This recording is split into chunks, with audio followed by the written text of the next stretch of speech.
Hello बेटा, स्वागत है आपका नीट बुलेट सीरीज के एपिसोड नंबर 19 में। सारे ही एपिसोड बहुत ही जबरदस्त हैं। एक एक कॉन्सेप्ट जो एग्जाम में डायरेक्टली पूछा जाता है हम एक एक वीडियो में कवर करते हैं।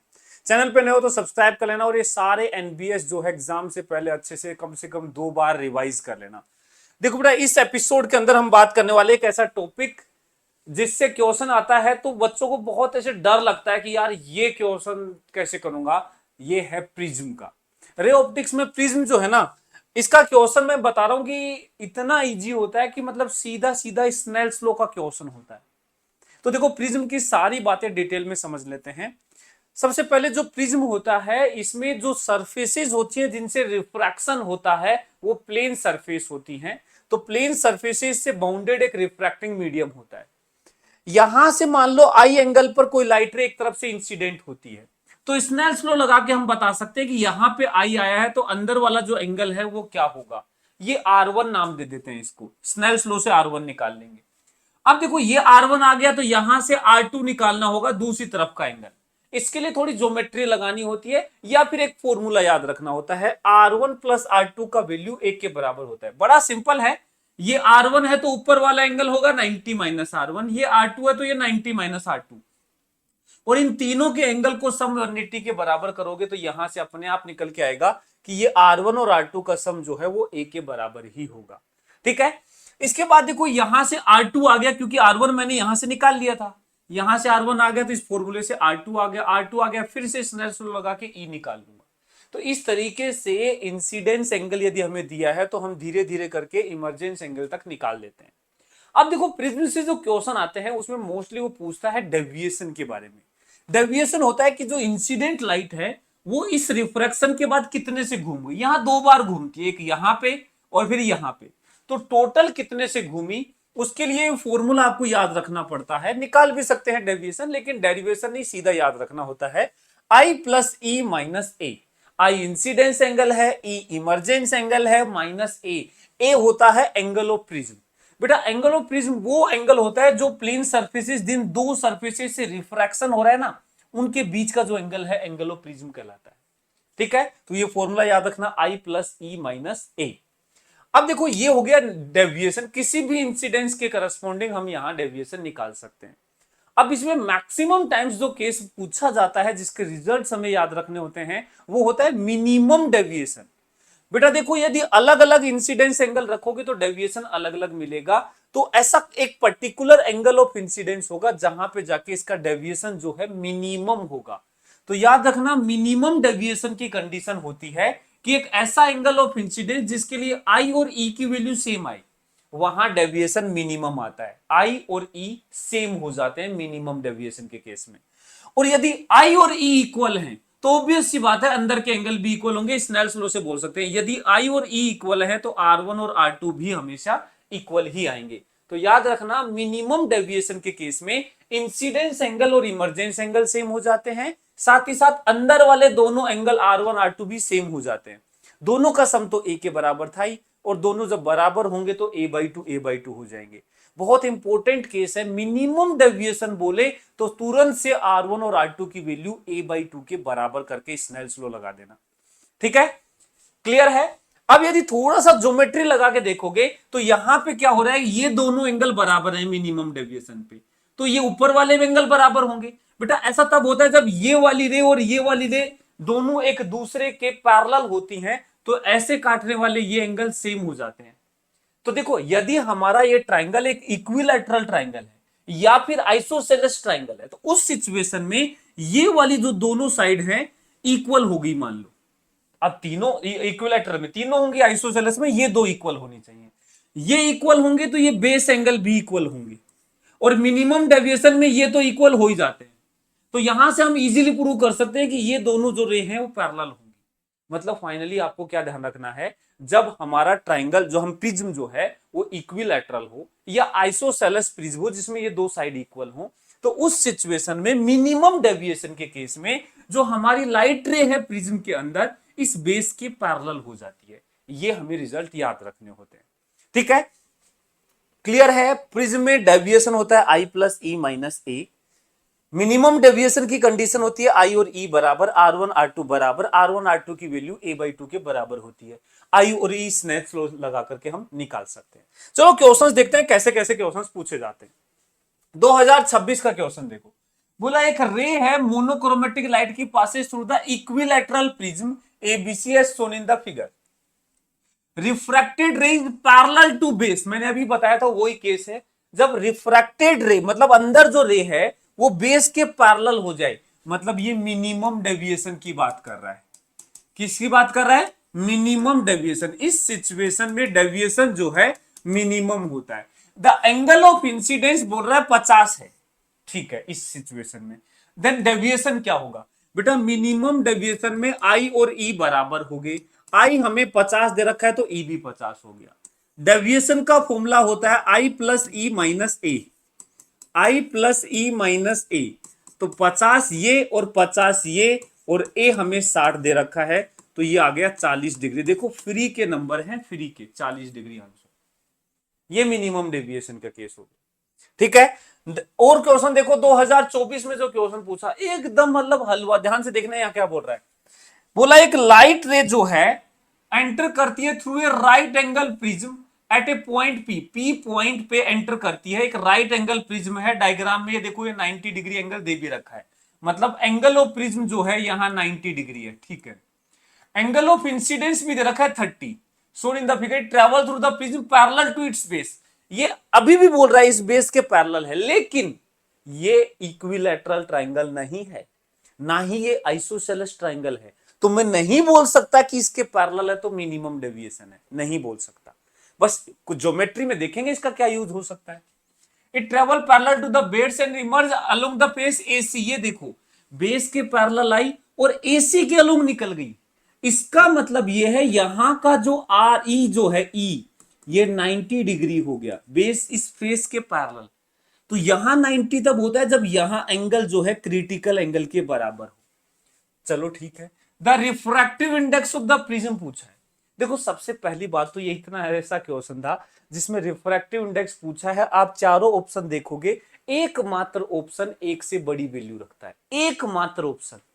देखो √5/2 को थोड़ी देर के लिए, √5 होता है 2 पॉइंट समथिंग, उसको बाई 2 को छोड़ो, इसको √3/4 एक से छोटा है, √5/4 एक से छोटा है, √3/2 ये होता है 1.732/2 एक से छोटा है। एकमात्र पहला ऑप्शन है जो एक से बड़ा है, वो सीधा आंसर। लेकिन मान लो हमें एक क्लिक नहीं किया, हम तो सोल्व ही करना चाहते हैं, हम तो सर कॉन्सेप्ट सीखने आए हैं। चलो कॉन्सेप्ट सीखते हैं। हमें बोला कि ये वाला जो एंगल है ना ये क्रिटिकल होना चाहिए। कैसे पता चला? क्योंकि यहां 90 पे जा रहा है। हम जानते हैं दोनों का सम, इसका और इसका दोनों का सम जो है 90 ए के बराबर होगा, ए। तो इसको मैं R1 बोल देता हूं। R1 प्लस R2 ए के बराबर होता है। ए हमें 90 दिया है, R1 निकालना है, R2 सी हो गया, ये 90 डिग्री हो गया। तो R1 की वैल्यू हो जाएगी 90 माइनस सी। पहली बात तो सी क्रिटिकल एंगल है, ठीक है। R1 आ गया। चलो यहां स्नेल्स लॉ लगा देते हैं, स्नेल्स लॉ लगा देते हैं। बाहर 1 साइन आई, आई हो गया 30, म्यू हमें निकालना है, साइन आर, आर को क्या पुट कर दोगे? R1 जो कि है 90 माइनस सी।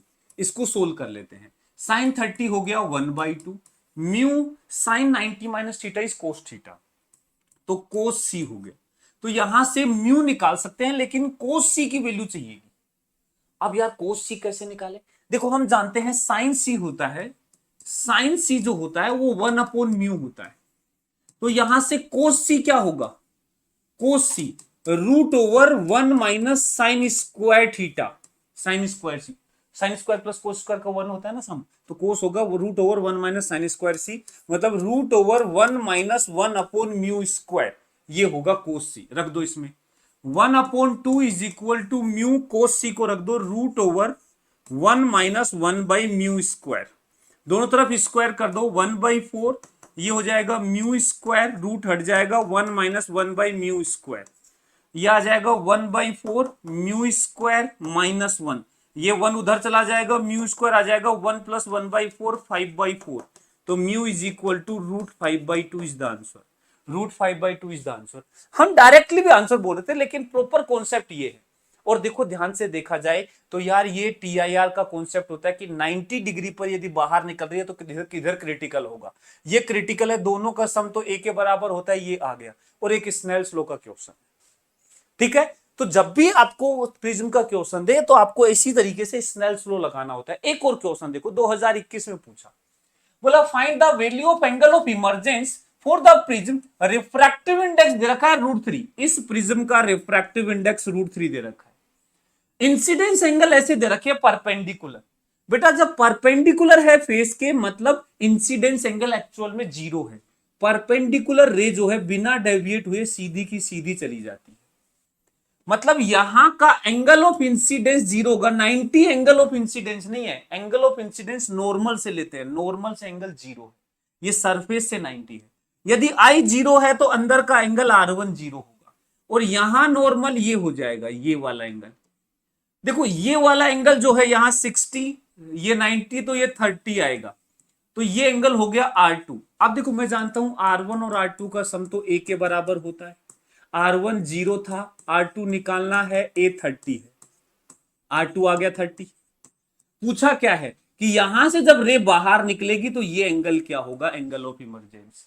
फिर से क्या लगाना है, स्नेल्स लॉ। ध्यान से देखो यहां से लाइट रे सीधी गई, R1 प्लस R2 A के बराबर था, R1 तो 0 हो गया क्योंकि यहां नॉर्मली लाइट आ रही है, तो R2 सीधा सीधा आ गया, और स्नेल्स लॉ लगा। स्नेल्स लॉ कहता है mu sine R2 is equal to 1 sine E। भाई यहां का mu sine R2 1 sine E, Snell's law लगा दिया। म्यू कितना है, √3, साइन R2 कितना है 30 डिग्री, साइन E निकालना है। देखो ये आ गया √3 और ये हो गया 1/2, तो साइन E की वैल्यू √3/2 मतलब E 60 डिग्री होगा, 60 degree will be the answer. ये देखो 2021 का क्वेश्चन है। चलो थोड़ा डिफरेंट क्वेश्चन बताता हूं, 2020 का क्वेश्चन। यहां पे थोड़ा सा एक खेल है, देखो मैं सिखाता हूं, वो भी क्या है, बहुत सिंपल सी बात है। बोला ए रे ऑफ इंसिडेंट, ए रे is incident at an angle incidence I on one of the surface of small angle prism. देखो स्मॉल एंगल प्रिज्म क्या होता है, प्रिज्म है जिसका जो एंगल ऑफ प्रिज्म है बहुत छोटा होता है, ए की वैल्यू बहुत छोटी होती है, ऐसे प्रिज्म को हम स्मॉल एंगल प्रिज्म बोलते हैं। इसमें कुछ नहीं करना होता, सारे फॉर्मूले वैसे के वैसे हैं, बस यहां पे खेल क्या होता है, यहां साइन आई को आई, साइन आर को आर, मतलब साइन थीटा स्मॉल जब थीटा होता है तो साइन थीटा को थीटा लिख देते हैं। तो यहां स्मॉल एंगल ए ही छोटा है तो आई और R1 R2 ये सब छोटे होंगे। तो यहां पे क्या बोल रहा है कि एक स्मॉल एंगल प्रिज्म पे इंसिडेंट होती है and emerge normally from the opposite surface, emerge normally from the opposite surface.